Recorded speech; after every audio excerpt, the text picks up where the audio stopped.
വായിച്ച ദൈവവചനത്തിൽ നിന്ന് ഇന്ന് രാത്രി നമുക്ക് ശാന്തമായിട്ട് ചിന്തിക്കാം. എബ്രായ ലേഖനം 10-ാം അധ്യായത്തിന്റെ 19 മുതൽ 22 വരെയുള്ള തിരുവെടുത്തുകൾ ഏവർക്കും പരിചിതമായ തിരുവെടുത്തുകളാണ്. ഒന്നുകൂടെ ഒന്ന് വായിച്ചോ ശിവപാസ്റ്റേ. അതുകൊണ്ട് സഹോദരന്മാരെ, യേശു തന്റെ ദേഹമെന്ന അതുകൊണ്ട് സഹോദരന്മാരെ, യേശു തന്റെ ദേഹമെന്ന ദൃശ്യയിൽ കൂടി ചിന്ത നമുക്ക് പ്രതിഷ്ഠിച്ച ജീവനുള്ള പുതുവഴിയായി തന്റെ രക്തത്താൽ വിശുദ്ധ മന്ദിരത്തിലേക്കുള്ള പ്രവേശനത്തിന് ധൈര്യവും ദൈവാലയത്തിന്മേലൊരു മഹാപുരോഗതിനും നമുക്ക് ഉള്ളത് കൊണ്ട് നാം ദുർമനസാക്ഷി നീങ്ങുമാറ് ഹൃദയങ്ങളിൽ തളിക്കപ്പെട്ടവരും വെള്ളത്താൽ ശരീരം കഴുകപ്പെട്ടവരുമായി വിശ്വാസത്തിന്റെ പൂർണ്ണ നിശ്ചയം കൊണ്ട് പരമാർത്ഥ ഹൃദയത്തോട് അടുത്ത് ചെല്ലുക.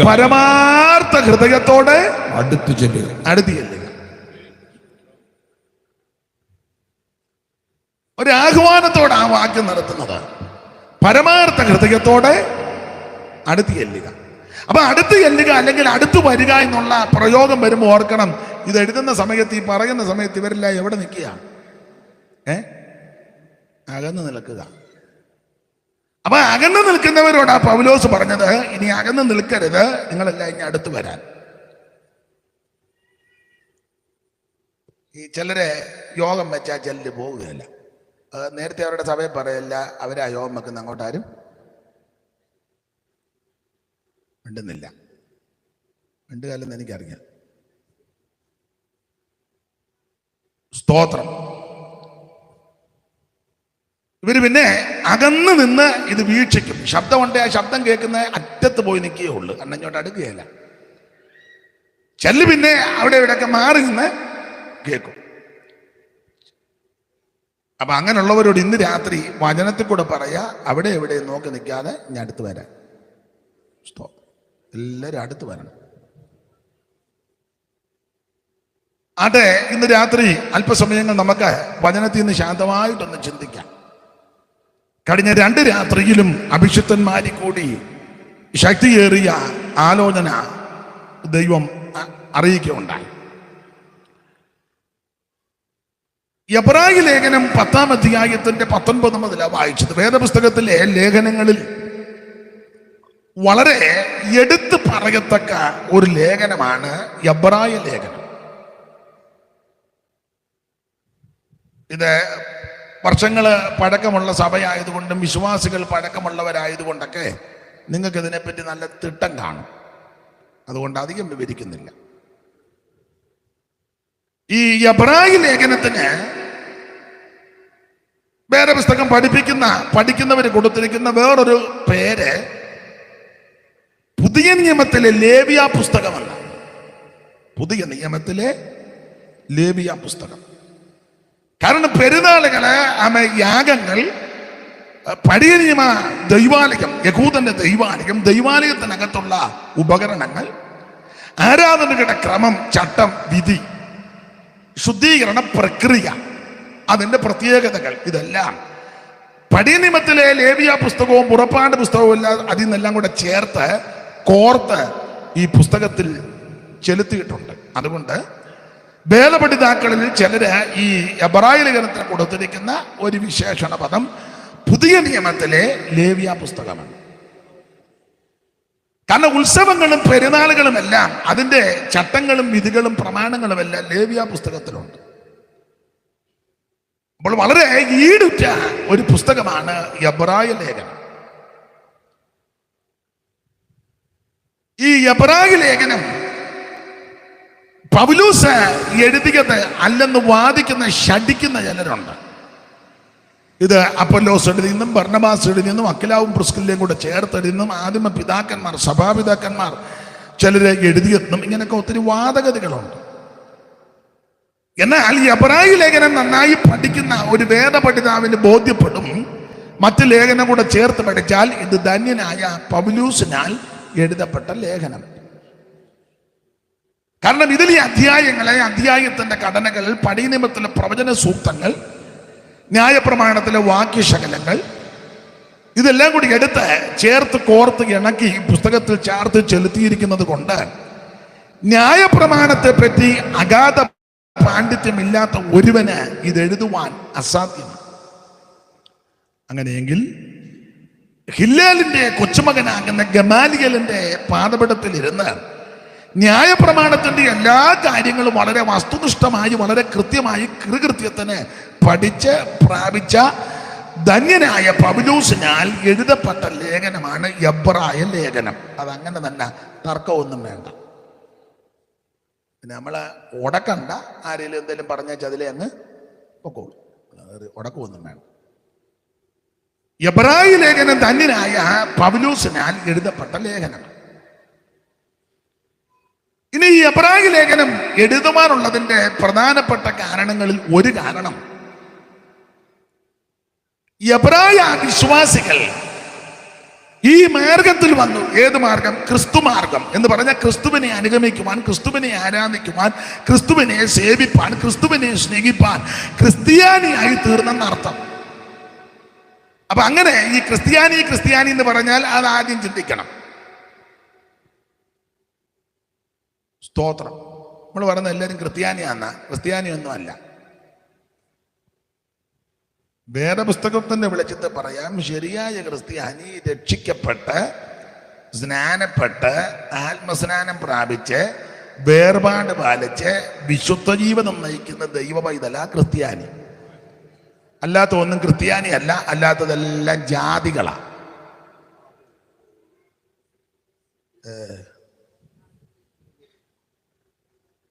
മിണ്ടുന്നില്ലല്ലോ ആരും. അല്ലാതെല്ലാം ജാതികളാ. വേദപുസ്തകത്തിന്റെ ഭാഷയിലായി പറയാം. വേദപുസ്തകം പഠിച്ചാൽ, പുതിയ നിയമം പഠിച്ചാൽ 2-3 ഗ്രൂപ്പായിട്ടാണ് തിരിച്ചേക്കുന്നത്. 1 ജാതികൾ, 2 ദൈവസഭ, 3 യഹൂദൻ. നമുക്കറിയാം യഹൂദന്മാരാരും ഇവിടെ വന്നിട്ടില്ല, ഇവിടെ ഇല്ല. യഹൂദനെ കണ്ടാൽ അറിയാം. എന്നെ നിങ്ങളെ കണ്ട യഹൂദനാണെന്നൊന്നും ആർക്കും മനസ്സിലാകുകയില്ല. യഹൂദനല്ല. പിന്നെ നമ്മൾ വെറുതെ ഞെളിയൊന്നും വേണ്ട. ഇവിടെ ഈ ഏരിയയിലെങ്ങും ഇല്ല. ചിങ്ങവന സൈഡിലും ഇല്ല, റാന്നി സൈഡിലും ഇല്ല, കല്ലിശ്ശേരി സൈഡിലും ഇല്ല, ഒഴവൂര് സൈഡിലും നിങ്ങൾക്ക് മനസ്സിലാകുന്നില്ല. ഇവിടെ അങ്ങ് യഹൂദന്മാരില്ല. മട്ടാഞ്ചേരിയിൽ ഉണ്ടായിരുന്നു, അവരെ സമയമായപ്പോൾ അങ്ങ് കയറിപ്പോയി. പിന്നെ 1-2 ഫാമിലി ഉണ്ടെന്ന് കേൾക്കുന്നു, ഒക്കെ എല്ലാം തൂത്തടിച്ച് പോയി. പിന്നെ ഞങ്ങൾ യഹൂദന്മാരാന്നും പറഞ്ഞ് ഇതിലെ കുറെ ആൾക്കാർ നടക്കുന്നുണ്ട്. അത് നമുക്ക് കാണുമ്പോൾ പറയാം. ചിലതിനെ കണ്ട വറകലം തോറ്റു. യഹൂദന്മാരാരുമില്ല. പിന്നെ വല്ല വിസിറ്റിങ്ങിനോ നാട് കാണാനോ വല്ലതും വന്നെങ്കിലായി. അല്ലാതെ ഇവിടെ പാർട്ടി, വിശേഷിച്ച് കോട്ടയം ജില്ലയിൽ യഹൂദനേ ഇല്ല. നിങ്ങൾക്ക് മനസ്സിലാകുന്നുണ്ടായിരിക്കും. പിന്നെയുള്ളത് ദൈവസഭയാണ്.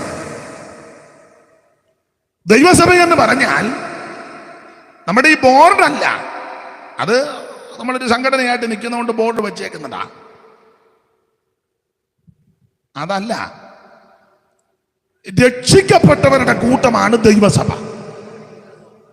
യേശു ക്രിസ്തുവിനെ രക്ഷിതാവായി സ്വീകരിക്കുക. 5 പൈസ മുടക്കണ്ട, 1 കാശ് മുടക്കണ്ട. കേൾക്കുന്ന ഇടത്ത്, ഇരിക്കുന്ന ഇടത്തിരുന്ന് ഇത്രയും പ്രാർത്ഥിച്ചാൽ മതി, അപേക്ഷിച്ചാൽ മതി.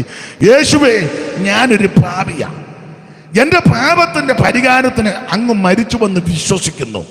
അവിടുത്തെ പരിശുദ്ധ രക്തത്താൽ എൻ്റെ പാപങ്ങൾ പരിഹരിക്കണം, എന്നെ രക്ഷിക്കണം, എൻ്റെ ഉള്ളത്തിലേക്ക് എഴുന്നള്ളി വരണം. ആര് പ്രാർത്ഥിക്കും അവരെ യേശു രക്ഷിക്കും. അങ്ങനെ പ്രാർത്ഥിച്ച് ക്രിസ്തുയേശുവിനെ രക്ഷകനായി സ്വീകരിക്കുന്നവരുടെ കൂട്ടമാണ് ദൈവസഭ, രക്ഷിക്കപ്പെട്ടവരുടെ കൂട്ടം. അപ്പൊ യഹൂദന്മാർ ഇവിടെ ഇല്ല. പിന്നുള്ളത് ദൈവസഭയാണ്. ബാക്കി മുഴുവൻ ജാതികളാണ്. നിങ്ങൾക്ക് വിശ്വാസമില്ലെന്ന് എനിക്കറിയാം. നിങ്ങൾക്ക് യാതൊരു പ്രതികരണവും ഇല്ല, വിശ്വാസവും ഇല്ല. പിന്നെ ഞാൻ ഇതിന്റെ സത്യം പറഞ്ഞേ ചെന്ന് പോവുക. പണ്ട് കവി പറഞ്ഞ പോലെ, സാരമുള്ള വചനങ്ങൾ കേൾക്കിലും നീരസാർത്ഥമറിയുന്നു ദുഷ്ടന്മാർ, ക്ഷീരമുള്ളോരകിടിൻ ചുവട്ടിലും ചോര തന്നെ കൊതുകിന് കൗതുകം. അപ്പൊ ശ്രദ്ധിക്കുക, സാരമുള്ള വചനങ്ങൾ കേട്ടാൽ ഇത് നീരസമായിട്ട് വിടുന്ന ആൾക്കാരുണ്ട്, അവർക്കത് വിഷയമൊന്നുമല്ല. അതിന് അടുത്ത ഉദാഹരണം പറയാ, ക്ഷീരമുള്ളോരകിടിൻ ചുവട്ടിലും ചോര തന്നെ കൊതുകിന് കൗതുകം. പശുവിന്റെ അകിട് തൂങ്ങിക്കിടക്കുക, നിറച്ച് പാല, എന്നാലും കൊതുക് ചെന്നിരുന്ന അന്നായി ഇച്ചിരി പാല് കുടിച്ചേച്ച് പോകാം. പാല് സമ്പൂർണ്ണാഹാരമാണ്. കൊതുകിന് താല്പര്യമില്ല. കൊതുകിന് ചോര തന്നെ കൊതുകിന് കൗതുകം. കൊല്ലാട് സഭയിലെയാ, കൊല്ലാട് ദേശത്തെയാ, ഞാൻ ഇന്ത്യ ദൈവസഭയുടെയാ ആളാന്നൊക്കെ പറഞ്ഞാലും ചിലക്ക് ഇതിനോടൊന്നും വലിയ താല്പര്യമില്ല. പിന്നെ സെമിത്തേരിക്ക് കാശുമൊക്കെ കൊടുത്തിട്ടുണ്ട്. സ്വോത്രം.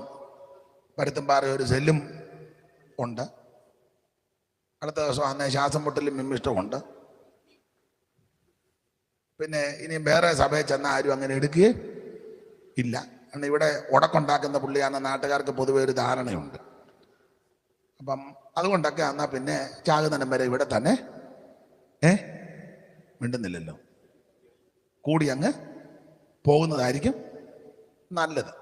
അങ്ങനെ ചിന്താഗതിയുള്ളവരുണ്ട്. എന്നാൽ ഓരോ ദിവസവും ആത്മാവിൽ ബലപ്പെട്ട് വിശുദ്ധ ജീവിതം നയിക്കുന്ന ദൈവമക്കൾക്ക് ഞാൻ പറയുന്ന കാര്യം കുറച്ചുകൂടെ ബോധ്യപ്പെടും. അപ്പൊ ശ്രദ്ധിക്കുക, നമ്മുടെ വിഷയത്തിൽ വരാം. ഇവര് ക്രിസ്തുമാർഗത്തിലേക്ക് വന്നവരാണ് എബ്രായ വിശ്വാസികൾ. ഇവർ യഹൂദ മതം വിട്ടാണ് നസ്രായ മാർഗത്തിലേക്ക് വന്നത്. നമുക്കറിയാം, യഹൂദനെ കണ്ടാൽ അറിയാം അവന്റെ സ്വഭാവം, സംസാരം, പ്രകൃതി, ജീവിതചര്യ, നിഷ്ഠ, ചിട്ട, വസ്ത്രധാരണം, വേഷം, ഭാഷ എല്ലാം മറ്റുള്ളവരിൽ നിന്ന് വ്യത്യസ്തമാണ്. ഇതുപോലെ ശ്രേഷ്ഠ ജാതി ഏതുള്ളെന്ന് ദൈവത്തിന് പ്രത്യേക സമ്പത്താവരും. അവരെ ദൈവം പ്രത്യേകമായിട്ട് തിരഞ്ഞെടുത്തിരിക്കുക. അപ്പൊ ഇങ്ങനെയുള്ള യഹൂദനെ കണ്ടാൽ അന്നേരം മനസ്സിലാവും. കാരണം ഈ പ്രത്യേകതയെല്ലാം അവർക്ക് ഒത്തിരി ഉണ്ട്. ഒരു വാക്യം ഒന്ന് വായിച്ച്, നമുക്ക് അറിവുള്ള വാക്യമാ, എന്നിരുന്നാലും റോമാലേഖന 9-ാം അധ്യായത്തിന്റെ 2 മുതൽ താഴോട്ടുള്ള തിരുവെഴുത്തുകൾ ഒന്ന് വായിച്ചാൽ യഹൂദനുണ്ടാകുന്ന വിശേഷതകളെ പറ്റി അവിടെ രേഖപ്പെടുത്തിയിട്ടുണ്ട്. ഒന്ന് വായിച്ചാട്ടെ. എനിക്ക് വലിയ വലിയ ദുഃഖവും ഹൃദയത്തിൽ ഇടപെടാതെ നോവുമുണ്ട് എന്ന് എൻ്റെ മനസ്സാക്ഷി എനിക്ക് പരിശുദ്ധനുള്ള സാക്ഷിയായിരിക്കുന്നു. ജഡപ്രകാരം എൻ്റെ ചർച്ചക്കാരായ എന്റെ സഹോദരന്മാർക്ക് വേണ്ടി ഞാൻ തന്നെ ക്രിസ്തുവിനോട് ജഡപ്രകാരം എന്റെ ചാർച്ചക്കാരായ എന്റെ സഹോദരന്മാർക്ക് വേണ്ടി ഞാൻ തന്നെ ക്രിസ്തുവിനോട് വേറിട്ട് ശാപഗ്രസ്തനാകുവാൻ ഞാൻ തന്നെ ക്രിസ്തുവിനോട് വേറിട്ട് ശാപഗ്രസ്തനാകുവാൻ ഞാൻ ആഗ്രഹിക്കാമായിരുന്നു. അടുത്ത പദങ്ങൾ, അവർ ഇസ്രായേലിയർ. അവര് ഇസ്രായേലിയർ. അപ്പൊ യഹൂദന്റെ ക്വാളിറ്റി അവിടെ കൊടുത്താടോട്ടെ. അവർ ഇസ്രായേലിയർ. ഇനി അവരുടെ വിശേഷതയാ, അവർ ഇസ്രായേലിയർ. പുത്രത്വം. അപ്പൊ ശ്രദ്ധിച്ചേ, പുത്രത്വം അത് യഹൂദന് മാത്രമുള്ളതായിരുന്നു. പുത്രത്വം. അടുത്തത് തേജസ്സും. തേജസ് അത് യഹൂദന് മാത്രം വെച്ചിടുന്നതാ. പിന്നെ നിയമങ്ങളും. നിയമം അതെല്ലാം അവർക്കുള്ളതാ. പിന്നെ ന്യായപ്രമാണവും. ന്യായപ്രമാണം അത് യഹൂദന് മാത്രമുള്ളതാ. അടുത്തത് ആരാധന അതും അവർക്ക് മാത്രമുള്ളതാ. പിന്നെ വാഗ്ദത്തങ്ങൾ അതും അവർക്ക് മാത്രമുള്ളതാ. അവർക്കുള്ളവ പിതാക്കന്മാരും അവർക്കുള്ളവർ തന്നെ. പിതാക്കന്മാർ നമ്മുടെ ഉദ്ദേശിക്കുന്നത് അബ്രഹാം, ഇസഹാക്ക്, യാക്കോബ്. അതാ അവര് പ്രാർത്ഥിക്കുമ്പോ അങ്ങനെ ഞങ്ങളുടെ പിതാക്കന്മാരുടെ ദൈവമേ നമ്മളെങ്ങും അങ്ങനെ കയറി വിളിച്ച് പ്രാർത്ഥിക്കരുത്. നമ്മുടെ പിതാക്കന്മാരുടെ ചുമ്മാ വിറപ്പിക്കരുത്. നമ്മളങ്ങനെ കയറി വിളിച്ചാൽ പല ആൾക്കാർ വന്ന് ചോദിക്കും, കുഞ്ഞന്നമ്മ എന്തിനാടി എന്നെ വിളിച്ചെന്ന് ചോദിക്കും. മനസ്സിലായോ? നമ്മുടെ പിതാക്കന്മാരുടെ ദൈവം എന്ന് ചോദിച്ചാൽ പുള്ളി വന്ന് നോക്ക്, എന്നെ വിളിച്ച എന്നാന്ന് ചോദിക്കും. മനസ്സിലായോ? നമ്മൾ പറയില്ലേ, ഞങ്ങൾ വിളിച്ചില്ല. ഇല്ല, ഞങ്ങളുടെ പിതാക്കന്മാർ അവിടെ വന്നതാണ് പറയും, ചെരുപ്പിടാൻ നടന്ന്. മനസ്സിലായിക്കാണ്? ഞങ്ങളുടെ പിതാക്കന്മാരുടെ ദൈവം എന്ന് വെച്ചാൽ തള്ളയും കൊച്ചും കൂടെ വരും. മോളി എന്തിനടി വിളിച്ചെന്ന് ചോദിക്കും. മനസ്സിലാകുന്നുണ്ടോ? ഉദാഹരണമായിട്ട് പറഞ്ഞതുള്ളൂ, ഒത്തിരി പറയാനുണ്ട്. ഇനി ബാക്കി നിങ്ങൾ അങ്ങ് വെറുതെ ഇരിക്കല്ലയോ, പൂരിപ്പിക്കും. ഒരു സ്തോത്രം പോലും പറയുന്നില്ലല്ലോ, വെറുതെ ഇരിക്കല്ലേ. അപ്പൊ അതുകൊണ്ട് പ്രാർത്ഥിക്കുമ്പോൾ ഇങ്ങനെ പ്രാർത്ഥിച്ചാൽ മതി, എന്റെ ദൈവമേ എന്ന് പ്രാർത്ഥിക്കണം. നിന്നെ ആ യേശു രക്ഷിച്ചേ, നിനക്ക് വേണ്ടി ആ കർത്താവ് ജീവനെ തന്നത്, നിനക്ക് വേണ്ടി അവിടുന്ന് രക്തം ചിന്തിയത്, അതുകൊണ്ട് ഇന്ന് രാത്രി പ്രാർത്ഥിക്കുമ്പോൾ ഇങ്ങനെ പ്രാർത്ഥിക്കണം, എൻ്റെ ദൈവമേ എന്ന് പ്രാർത്ഥിക്കണം. സ്തോത്രം. അപ്പോൾ പിതാക്കന്മാരും അവർക്കുള്ളവർ. ഇനി ജഡപ്രകാരം ക്രിസ്തുവും അവരിൽ നിന്നല്ല ഉത്ഭവിച്ചു. അവരിൽ നിന്നാണ്. ഇതൊക്കെ യഹൂദന്റെ വിശേഷതയാണ്. ആരാധനയെല്ലാം അവർക്ക് മാത്രമാണ്. ഇത് പറയുമ്പോൾ ഞാൻ പുറകോട്ട് കേരളത്തിലെ ചില കാര്യവും ചിന്തിക്കാനുണ്ട്. പണ്ട് നമ്മൾ ഈ മാർഗത്തിൽ വരുന്നതിന് മുമ്പ് മനുഷ്യനെല്ലാം ആരാധിക്കണം എന്നൊരു ചിന്തയുണ്ടല്ലോ. അപ്പൊ ആ ചിന്ത എല്ലാവർക്കും ഉണ്ട്, ഏത് വ്യക്തിക്കും ഉണ്ട്. അപ്പൊ ഈ മാർഗത്തിൽ വരുന്നതിന് മുമ്പ് എല്ലാവരെയും ഒന്നും എല്ലായിടത്തും കയറ്റുകയല്ലായിരുന്നു ആരാധിക്കാൻ. മനസ്സിലായി കാണും. മനസ്സിലായില്ല?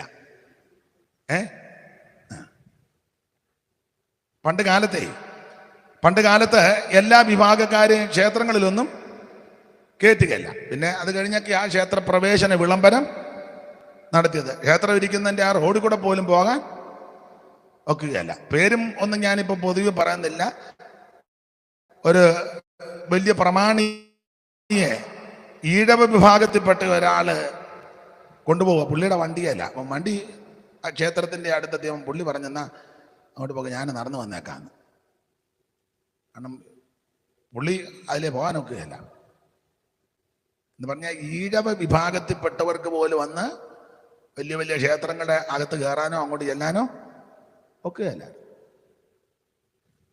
നിങ്ങൾക്ക് മനസ്സിലാകാരിയാണോ അതോ നിങ്ങൾ ഒത്തോൺ തന്നെ ആക്കുകയാണോ?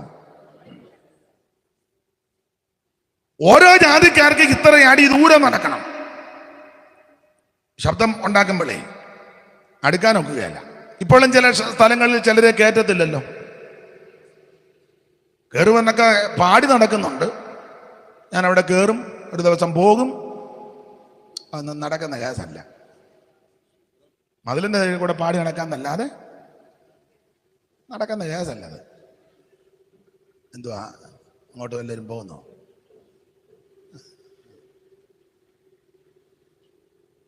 ഒരു ശബ്ദവും കേൾക്കാൻ മേല. അപ്പൊ ശ്രദ്ധിക്കുക, ആരാധനയ്ക്കോ അന്നത്തെ നിലയിലാണെങ്കിലും ചെന്ന് കയറാനും എടുക്കാനും ഒന്നും കാണാനും ഒന്നും ഒക്കത്തില്ല. എല്ലാ ഭാഗത്തേക്കും പോകുന്നില്ല. വിദ്യ അഭ്യസിക്കാൻ അനുവദിക്കത്തില്ല. അതുകൊണ്ട് വിവരമില്ല. വിദ്യാഭ്യാസം ഉണ്ടല്ലേ വിവരം ഉണ്ടാവും. വിവരമില്ലാതിരുന്നൊരു കാലമുണ്ട്. അതുകൊണ്ട് ആശാനും അത് കണ്ടേച്ച ഒരു ലൈൻ എഴുതി, അക്ഷരമെന്നതറിവില്ല ചാത്തന് യക്ഷിയും പേയും ഇവർക്ക് ദൈവം. അക്ഷരമെന്നതറിവില്ല ചാത്തന് യക്ഷിയും പേയും ഇവർക്ക് ദൈവം. അപ്പൊ അക്ഷരം അറിയാൻ മേലാത്തത് കൊണ്ട് യക്ഷിയും പേയുമെല്ലാം ദൈവമാണെന്ന് പറഞ്ഞ് നടക്കുക.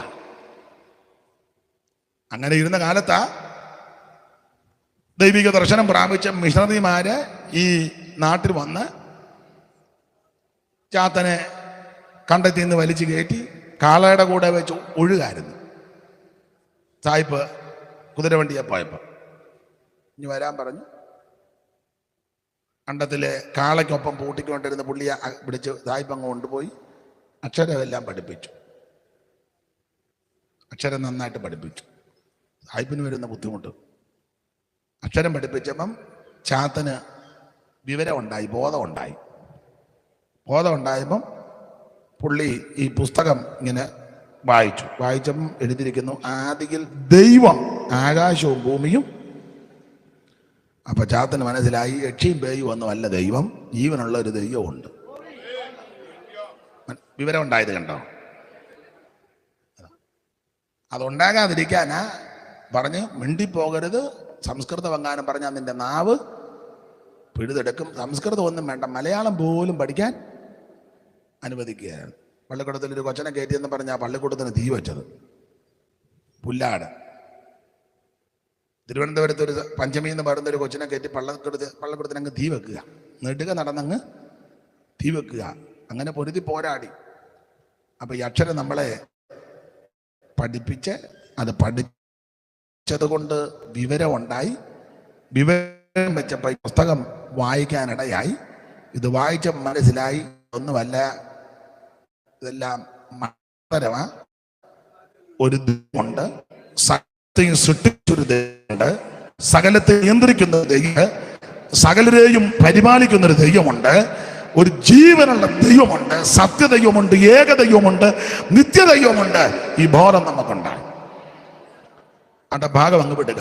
അപ്പോൾ ആരാധനയും ന്യായപ്രമാണവും പിതാക്കന്മാരും എല്ലാം യഹൂദനുള്ളതാണ്. ഇങ്ങനെയുള്ള യഹൂദ ജനം യേശു ക്രിസ്തുവിനെ അനുഗമിക്കുവാൻ, ആരാധിക്കുവാൻ ഈ മാർഗത്തിൽ വന്നു. അപ്പൊ യഹൂദനെ സംബന്ധിച്ച് ജാതിയിൽ ശ്രേഷ്ഠരാ. തന്നെയുമല്ല, യെരൂശലേം ദേവാലയം ഇവരുടേതാണ്. തലയെടുപ്പോടെ നിൽക്കുന്ന അമ്പരചുംബിയായി ദേവാലയം.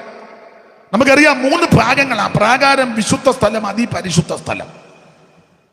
ഇതിനകത്ത് ധാരാളം ഉപകരണങ്ങളുണ്ട്. മിക്കതും തങ്കം കൊണ്ടും പൊന്നുകൊണ്ടും പൊതിയപ്പെട്ടതും നിർമ്മിക്കപ്പെട്ടതും ക്രമീകരിക്കപ്പെട്ടതായ ഉപകരണങ്ങൾ. കൂറിന്റെ ക്രമത്തിൽ ശുശ്രൂഷിക്കുന്ന പുരോഹിത വൃന്ദങ്ങൾ, അബിയാക്കൂർ മുതൽ സെക്കറിയാക്കൂർ വരെ 24 കൂറിന്റെ ക്രമത്തിൽ നിന്ന് ശുശ്രൂഷിക്കുന്ന പുരോഹിത വൃന്ദങ്ങൾ. ഇവരുടെ എല്ലാം തലപ്പത്ത് നിൽക്കുവാനായിട്ട് മഹാപുരോഹിതൻ, അത് സ്ഥാനചിഹ്നവേക്ഷ വിഭൂഷിതനായിട്ട് മഹാപുരോഹിതൻ. ആ തലമുടിയും കെട്ടും വടിയും കൊടയും ആ വരവും ആ നിപ്പും ആ മാർപ്പതക്കവും പുള്ളിയുടെ ആ എഴുന്നള്ളത്തും വരവും ഒക്കെ കണ്ട ചുമ്മാ നിൽക്കുന്നവനും വെച്ചു പോകും. അല്ലെ, ആ വരവൊക്കെ ഉണ്ട്. വടി നിൽക്കുന്നവനാന്ന് കഴിഞ്ഞാൽ മഹാപുരോഹിതനെ. അപ്പോൾ തലയെടുപ്പോട് നിൽക്കുന്ന യെരൂശലേം പള്ളി, നിരനിരയായി നിന്ന് ശുശ്രൂഷിക്കുന്ന പുരോഹിത വൃന്ദങ്ങൾ, മഹാപുരോഹിതൻ ആണ്ടിലൊരിക്കൽ അതിന്റെ സ്ഥാനങ്ങളും ചിഹ്നങ്ങളും ഒക്കെ അണിഞ്ഞ് ഒരു വരവ്. പിന്നെ കോടിക്കണക്കിന് വിലമതിക്കുന്ന സ്ഥാപന ജംഗമ വസ്തുക്കൾ പള്ളിക്കകത്ത്. യെരൂശലേം പള്ളി ജാതിയിൽ ശ്രേഷ്ഠര്, എവിടെ ചെന്നാലും മാന്യത, എല്ലാം കൊണ്ടും ഉന്നത ശ്രേണിപ്പെട്ടവരാ യഹൂദ ജനം. അപ്പൊ ഇങ്ങനെയുള്ള ഇവർ യേശു ക്രിസ്തുവിനെ രക്ഷിതാവായി സ്വീകരിച്ച് ഈ മാർഗത്തിൽ വന്നു. അപ്പൊ യഹൂദൻ ഇതെല്ലാം വിട്ടേച്ച് വരിക എന്ന് പറഞ്ഞാൽ ചെറിയ കാര്യമല്ല, വലിയ കാര്യമാണ്.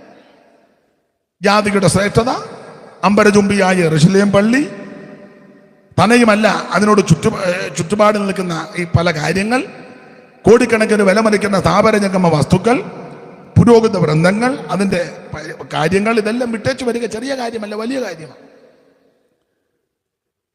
ഞാൻ പറയാറുണ്ട്, പലതും വിടാൻ പലർക്കും ബുദ്ധിമുട്ടാണ്. അവർക്കറിയാം ഇതാ സത്യമെന്ന്, പക്ഷെ പലതും വിടാൻ മനസ്സില്ല. അപ്പൊ യഹൂദ ജനം, എബ്രായ വിശ്വാസികൾ ഇതെല്ലാം വിട്ടതിന് ശേഷം നസ്രായ മാർഗത്തിന്റെ പുറകെ വന്നു. അപ്പൊ ആരംഭകാലത്ത് ഇവര് വളരെ തീഷ്ണതയോടെ നിന്ന ദൈവമക്കളാണ്. ആരംഭകാലത്ത് അവരുടെ തീഷ്ണതയ്ക്ക് നിദാനമായിട്ട് എല്ലാ വാക്യവും എടുപ്പിക്കുന്നില്ല, ഒരു വാക്യം വായിക്കണം. എബ്രായ വിശ്വാസികളുടെ തീഷ്ണതയ്ക്ക് നിദാനമായിട്ട് ഒരു വാക്യം വായിച്ചു. എബ്രായ ലേഖനം തന്നെ 10-ാം അധ്യായത്തിന്റെ 32 മുതൽ താഴോട്ടുള്ള തിരുവെടുത്തുകൾ നമുക്ക് അറിവുള്ള വാക്യം എങ്കിലും ഒന്ന് വായിച്ചു കേൾപ്പിച്ചാണ്. എന്നാൽ നിങ്ങൾ പ്രകാശനം ലഭിച്ച ശേഷം എന്ന് പറഞ്ഞാൽ രക്ഷിക്കപ്പെട്ടതിന് ശേഷം, നിങ്ങൾ യേശു ക്രിസ്തുവിനെ അറിഞ്ഞതിന് ശേഷം, സാക്ഷാൽ പ്രകാശം, സാക്ഷാൽ വെളിച്ചം യേശു ക്രിസ്തുവാണ്. അതുകൊണ്ട് യേശു ക്രിസ്തുവിനെ ആരും വെട്ടം കൊണ്ട് നടക്കണ്ട, അവിടുന്ന് വെളിച്ചം. യേശു ഇവിടെ ഇരിക്കുക, ഒരു ലൈറ്റ് അവിടെ ഇരുന്നോട്ടെ. വെച്ചേച്ച് പോന്നപ്പോ കറണ്ട് പോയി. യേശുവിന് ആരും ലൈറ്റ് അടിക്കണ്ട, അവിടുന്ന് വെളിച്ചമാണ്, അവിടുന്ന് മാത്രമാ വെളിച്ചം. അപ്പൊ ഇരുള് മൂടിയ ലോകത്തിൽ, അന്ധകാര നിബിഡമായ ലോകത്തിൽ മനുഷ്യനെല്ലാം വെട്ടം തേടി അങ്ങോട്ടും ഇങ്ങോട്ടും നെട്ടോട്ടം ഓടുക. ഈ രാത്രി ഉറപ്പിച്ചും തറപ്പിച്ചും പറയട്ടെ, സാക്ഷാൽ വെളിച്ചം യേശു ക്രിസ്തുവാണ്. ആ ക്രിസ്തുവേശുവിന്റെ അടുക്കൽ വന്നാൽ നിന്റെ ഇരുളുകളെല്ലാം മാറിപ്പോകും. ഈ സാക്ഷാൽ വെളിച്ചമാകുന്ന ഈ ദിവ്യ വെളിച്ചം വന്നത് കൊണ്ടല്ലയോ എവിടത്തെ എല്ലാം ഇരുട്ടാ മാറിയത്. നിന്റെ വീട്ടിനകത്തെ ഇരുട്ട് മാറി. നീ കുടിച്ചു കൂത്താടി മതോന്മത്തനായ നല്ലൊരു ചട്ടിയും കലവും നിന്റെ വീട്ടിലില്ലായിരുന്നു, ഉണ്ടായിരുന്നോ? നീ കുടിച്ച് പണിക്ക് പോയാൽ 4 കാലയിലാണ് നീ തിരിച്ച് വന്നത്. അവസാനം റെയിൽവേ ട്രാക്കിലാണ് കിടന്നത്. എന്നെ അടിച്ചു. യോ, ആർക്ക് കലകം? ഒന്ന് പറ, നിങ്ങളൊന്ന് പറ. ആർക്ക് ആവലാതി? ആർക്ക് അനാവശ്യമായ മുറിവ്? ഞാൻ വിവരിക്കുന്നില്ല, നിങ്ങൾക്കറിയാമല്ലോ. ഇങ്ങനെ ലോകക്കാർക്കും നാട്ടുകാർക്കും ആർക്കും വേണ്ട. നിന്റെ കുടുംബത്തിൽ പോലും നിന്നെ വേണ്ടായിരുന്നു. എൻ്റെ ഭാഷയിൽ പറയും, ഒരു നല്ല ചട്ടിയും കലവും നിന്റെ വീട്ടിൽ ഇല്ല. ആകെ 2 മംഗലവും ഒരു പൊട്ടച്ചട്ടിയായിരുന്നു. അത് നീ എടുത്ത് അടിച്ചുടച്ചു. അല്ല, കുടിച്ച് ലക്ക് കെട്ട് വന്നപ്പോഴേ നിന്റെ വീട് അന്ധകാര നിബിഡമായ ഒരു ഭവനമായിരുന്നു. എന്നാൽ അന്ധകാരം മാറിയത് വെളിച്ചമാകുന്ന യേശു വന്നപ്പോഴാണ്. സ്തോത്രം. നീ രക്ഷിക്കപ്പെട്ട് കഴിഞ്ഞാൽ നിന്റെ വീട്ടിൽ നല്ല പാത്രമൊക്കെ ചളങ്ങാത്ത കാലമല്ല. നിങ്ങൾക്കൊന്നും അറിയാൻ മേല. സ്തോത്രം. വീടിന്റെ ഇരുള് മാറിയത് വെളിച്ചമാകുന്ന യേശു നിന്റെ ഭവനത്തിൽ വന്നതുകൊണ്ടാണ്. ഈ ദേശത്തിന്റെ ഇരുള് മാറിയത് സാക്ഷാൽ വെളിച്ചമാകുന്ന യേശു ദേശത്ത് ഉയർത്തപ്പെട്ടപ്പോഴാണ്. പട്ടണങ്ങളുടെയും രാജ്യങ്ങളുടെയും എല്ലാം ഇരുള് മാറണമെങ്കിൽ സാക്ഷാൽ വെളിച്ചമാകുന്ന യേശുവിനെ ഉയർത്തണം. തത്തുല്യമായൊരു പ്രയോഗം ബൈബിളിലുണ്ട്. മോശ മരുഭൂമിയിൽ പിച്ചള സർപ്പത്തെ ഉയർത്തിയതുപോലെ മനുഷ്യപുത്രനെ ഉയർത്തണം. യേശു ക്രിസ്തുവിന്റെ നാമം, ക്രിസ്തുവേശു എവിടെ ഉയർത്തപ്പെടും അവിടെ അന്ധകാരം മാറും. അതുകൊണ്ട് യേശുവിന് ആരും വെളിച്ചമൊന്നും അടിച്ചു കൊടുക്കണ്ട, അവിടെ നിന്നാണ് വെളിച്ചം. അപ്പൊ ഇതാ വായിക്കുന്നത്, നിങ്ങൾക്ക് പ്രകാശനം ലഭിച്ച ശേഷം. അങ്ങനെ എഴുതിയേക്കുന്നത്, വായിച്ചാട്ടെ. എന്നാൽ നിങ്ങൾ പ്രകാശനം ലഭിച്ച ശേഷം എന്ന് പറഞ്ഞാൽ നിങ്ങൾ ക്രിസ്തുവേശുവിനെ രക്ഷിതാവായി സ്വീകരിച്ചതിന് ശേഷം എന്നർത്ഥം. നിങ്ങൾ ഈ മാർഗത്തിൽ വന്നതിന് ശേഷം, അതാ അതിന്റെ അർത്ഥം. ശേഷം നിന്ദകളാലും പീഡകളാലും ഊത്തുകാഴ്ചയായി ഭാവിച്ചും ആ വക അനുഭവിക്കുന്നവർക്ക് കൂട്ടാളികളായി തീർന്നും ഇങ്ങനെ കഷ്ടങ്ങളാൽ വളരെ പോരാട്ടം കഴിച്ച പൂർവകാലം ആരംഭകാലം. അങ്ങനെ ഈ മാർഗത്തിൽ വന്നാൽ കഷ്ടതയും നിന്നയും അപമാനവും ഉണ്ട്, ഇല്ലേ? മിണ്ടുകയല്ല, ഉണ്ട്. ഈ മാർഗത്തിൽ വന്നാ ഉണ്ട്. ആക്ഷേപിക്കും. ഒരു കല്യാണ വീട്ടിൽ ചെന്നേ നിന്നെ ആക്ഷേപിക്കും. ഒരു വിരുന്ന് വീട്ടിൽ ചെന്നേ അവരെല്ലാം കൂടെ വട്ടം ഇരുന്ന് സോറ പറഞ്ഞിരിക്കുക, നീ അതിനെ ഉൾക്കൊള്ളുന്നില്ല. നീ ഇപ്പം തന്നെ അടുക്കലും നീയാ പറയുന്നത്. അവരോട് പറയാ, ബാ നമുക്കെല്ലാം ഇച്ചു നേരെ ഇരുന്ന് സോറ. നിന്റെ കാര്യം പറഞ്ഞിട്ട് വലിയ കാര്യമൊന്നുമില്ല, ഞാൻ വേർപാട് പാലിക്കുന്നവരുടെ കാര്യമായി പറയുന്നത്. മനസ്സിലായോ? പെന്തിക്കോസുകാരുടെ കാര്യമല്ല ഈ പറഞ്ഞത്, വേർപാടുള്ളവരുടെ കാര്യമായി പറയുന്നത്. അപ്പൊ അങ്ങനെയുള്ളവരെ ആക്ഷേപിക്കും, ഇല്ലേ? ആക്ഷേപിക്കും. അനിയത്തിയുടെ മോടെ 28 കെട്ട് ചേച്ചിയും കൂടെ വരാൻ പറഞ്ഞു, ഞാൻ വരുന്നില്ല. അതിന് ഞാൻ പെന്തിക്കോസില്ല. അതിനെ കോസിനകത്ത് പോയാൽ 28 കെട്ടാണ്ടല്ലേ? ഓ ഇല്ല, ഞങ്ങളത് ഉപയോഗിക്കത്തില്ല. എന്നാലും കൊച്ചുങ്ങൾക്ക് 28 കെട്ടുന്ന വാറതാനൊക്കെ ചിലപ്പോൾ ഇതിനകത്ത് കാണും. ചരട് മിണ്ടുന്നില്ലല്ലോ ആരും. ഇല്ലെങ്കിൽ ഇല്ലെന്ന് പറ, കെട്ടിയെന്ന് പറ, ഒക്കുന്നെങ്കിൽ വൈകിട്ട് അങ്ങ് അഴിച്ചു കളാ.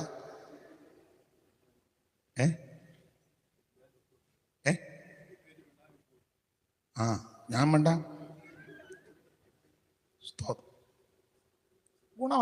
ഗുണമാകുകയല്ല, അതിന് സാധ്യതയെല്ലാം കഴിഞ്ഞു. എന്നാൽ വേർപാട് പാലിക്കുന്ന ദൈവമക്കളുടെ കാര്യമാണ് പറഞ്ഞത്. ഈ ഉപദേശ സത്യങ്ങൾക്ക് വേണ്ടി, ഈ പ്രമാണത്തിന് വേണ്ടി വേർപാടോടെ നിന്നാൽ ആക്ഷേപവും അപമാനവും നിന്നേ ഉണ്ടാകും. സ്തോത്രം. ദൈവത്തിന് മഹത്വം. നാടില്ല, വീടില്ല, കൂടുമില്ല, കൂടെ വരാനേറെയാളുമില്ല. നാടില്ല, വീടില്ല, കൂടുമില്ല, കൂടെ വരാനേറെ ആളുമില്ല. മോടിയുള്ള വസ്ത്രം മേനിമേൽ ചുറ്റുവാൻ, മോടിയുള്ള വസ്ത്രം മേനിമേൽ ചുറ്റുവാൻ, ഏനമില്ലെങ്കിലും ആനന്ദമേ നമുക്ക്, ഏനമില്ലെങ്കിലും ആനന്ദമേ നമുക്ക്. പോകാം ഇനി, നമുക്ക് പോകാം ഇനി. കുഞ്ഞാട്ടിൻ പിന്നാലെ പോകാമിനി, പോകാമിനി നമുക്ക് പോകാമിനി, കുഞ്ഞാട്ടിൻ പിന്നാലെ പോകാമിനി. ശ്രദ്ധിക്കുക, ഈ മാർഗത്തിൽ വരുമ്പോൾ അപമാനവും നിന്ന ആക്ഷേപവും ഉണ്ട് ഇല്ലേ? ഒത്തിരി അപമാനം സഹിച്ച അമ്മമാര് ചിലപ്പോ ഇവിടെ കാണും. പലരും മൺമറഞ്ഞു പോയി. പെന്തിക്കോസ് വന്നപ്പോ കമ്മലും മാല ഊരി. ഇപ്പം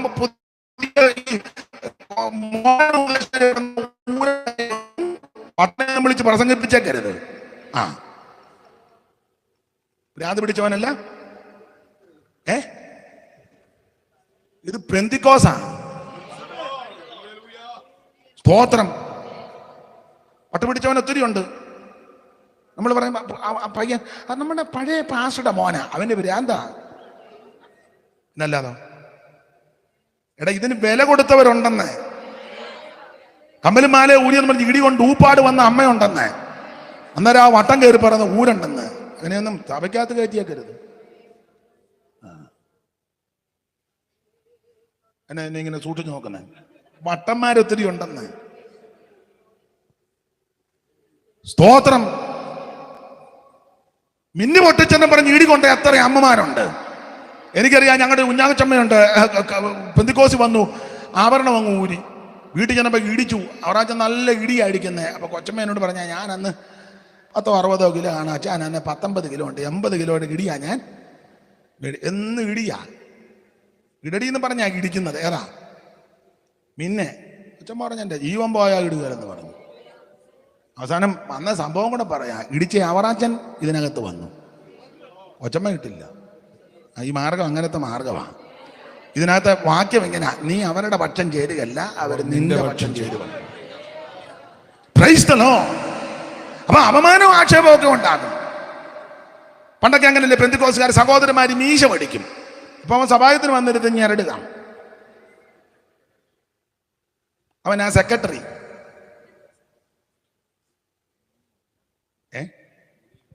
ആ മുടിയും വളർത്തി എന്നതാടാ ചുമ്മാ. അട്ടുപിടിച്ചവനെ എല്ലാം സഭയ്ക്കകത്ത് കയറ്റി വെച്ചിരിക്കുക. എന്നാ നിങ്ങൾ ഇങ്ങനൊക്കെ ഇരിക്കുന്നേ? ഞാൻ ഇച്ചിരി കഴിയുമ്പോൾ അങ്ങ് പൊക്കോളാം. ഇതിനു വേണ്ടി നിന്ന സഹിച്ചവരുണ്ടെന്ന്, അപമാനം സഹിച്ചവരുണ്ട്, പീഡ സഹിച്ചവരുണ്ട്. അവര് കഷ്ടം സഹിച്ച് പീഡ സഹിച്ച് ഒത്തിരി നാളുകൾ പ്രാർത്ഥിച്ചത് കൊണ്ടാ നമുക്ക് ഈ മാർഗത്തിലേക്ക് വരുവാൻ ദൈവം അവസരം തന്നത്. Praise the Lord. അപ്പൊ ഈ മാർഗത്തിൽ വരുമ്പോൾ ആക്ഷേപം ഉണ്ടാകും, നിന്ന പരിഹസിക്കും അല്ലേ? നിങ്ങള് ഇപ്പൊ പിന്നെ കുറച്ചുകൂടെ മെച്ചമായി തുടങ്ങി. കുറച്ചുകൂടെ വർഷങ്ങൾക്ക് മുമ്പ് നിങ്ങൾ ഒറ്റയ്ക്ക് വെള്ളയും സാരി ഉടുത്ത് അല്ലെ വെള്ള ഷർട്ടും ഒക്കെ ഇട്ട് മീശയൊക്കെ വെടിച്ച് വണ്ടിയിലൊന്ന് കയറിക്കുക, ഇരിക്കുന്നവരെല്ലാം നോക്കും. നമ്മളാണ്ട് മോട്ടിച്ചതുപോലെ.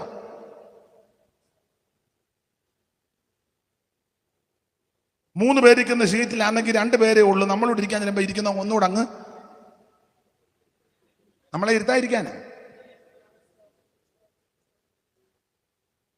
പെന്തിക്കോസിൽ പോയെന്ന് പറഞ്ഞ് വിവാഹ പന്തലിൽ നിന്ന് ഭക്ഷണം കഴിക്കാൻ ഇന്ന് ഇല വലിച്ച് ചിറക്കി വിട്ട ചരിത്രമുണ്ട്. പാട്ട കൊട്ടി കളിയാക്കിയിട്ടുണ്ട്.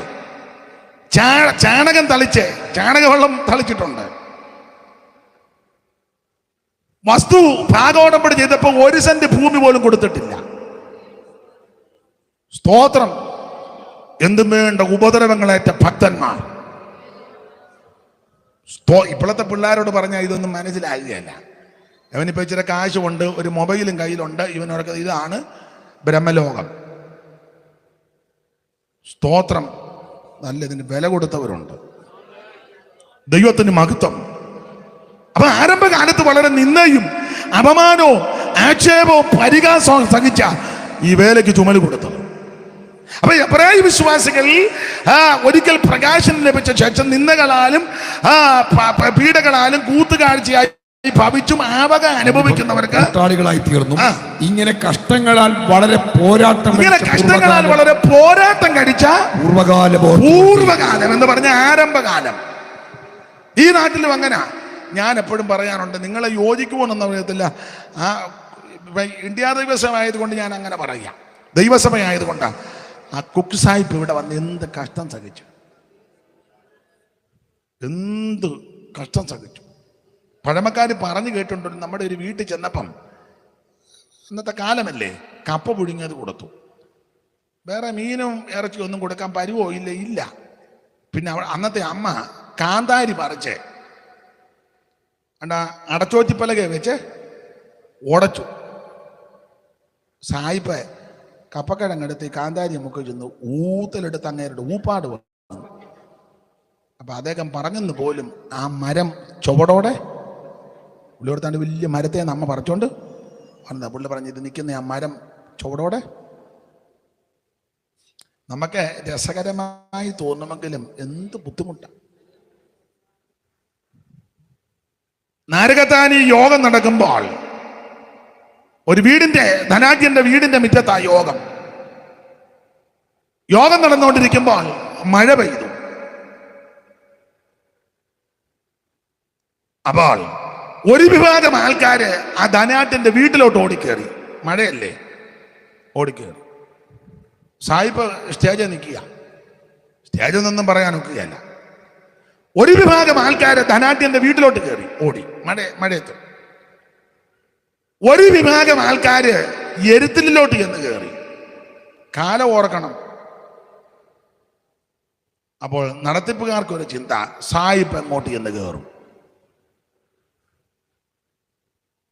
സായിപ്പ് ആ വീട്ടിൽ ചെന്ന് കയറുമോ, എരുത്തിലോട്ട് പോയി കയറുമോ? ആരും ചോദിക്കുന്നുമില്ല, മിണ്ടുന്നുമില്ല. ഇങ്ങനെ വളരെ അക്ഷമരായിട്ട് ഇങ്ങനെ നോക്കി നിൽക്കുക. അപ്പോൾ വന്ധ്യനായ ആ നല്ല മനുഷ്യൻ, മിഷനറി,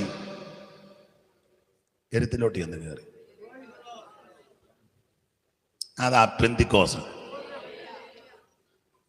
നിങ്ങൾക്ക് ഇതൊന്നും മനസ്സിലാകാരിയാണോ?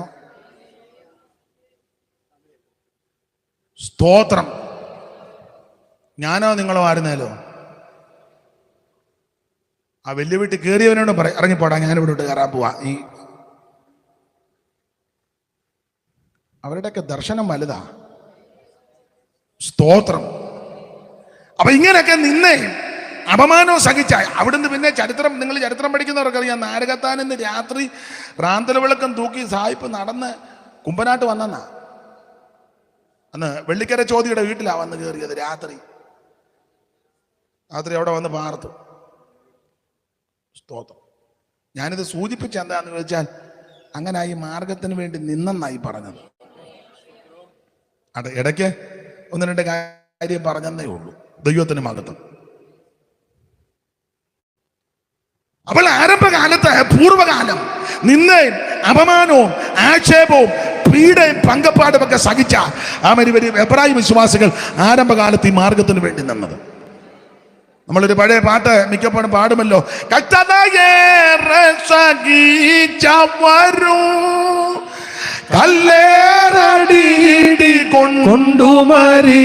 കൊണ്ടുമരിച്ചവരന്ന് മിശിഹായോടു വാഴുമ നാട്ടിൽ കഷ്ടതയേറെ സഹിച്ചവരും കല്ലേറടീടി കൊണ്ടുമരിച്ചവരന്ന്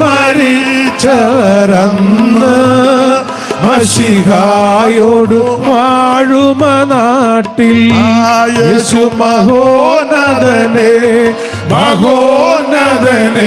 വേഗം കാണാം, പ്രേമകാന്തനെ കാണാം.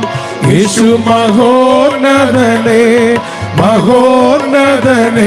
വേഗം കാണാം, പ്രേമകാന്തനെ കാണാം. ദൈവത്തെ സ്തുതിക്കാം. അപ്പൊ ആരംഭകാലത്ത് ഈ മാർഗത്തിന് വേണ്ടി നിന്ന് സഹിച്ചവരാ. ദൈവസഭയുടെ ആരംഭകാലത്ത് അപമാനം സഹിച്ച് നിന്ന് സഹിച്ച പിതാക്കന്മാരും മാതാക്കളും ഉണ്ടായിരുന്നു.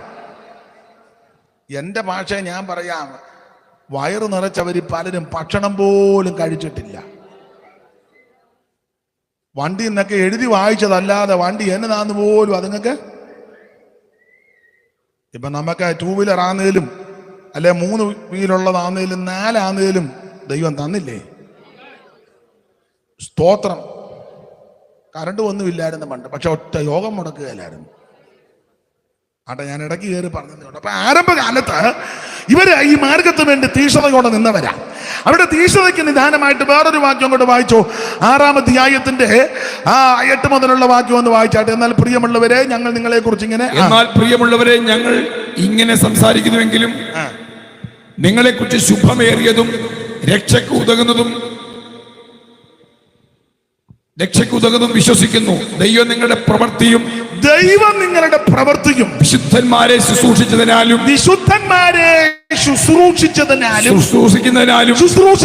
തന്റെ നാമത്തോട് കാണിച്ച സ്നേഹവും മറന്നു കളയുവാൻ തക്കവണ്ണം അനീതിയുള്ള ദൈവമല്ല.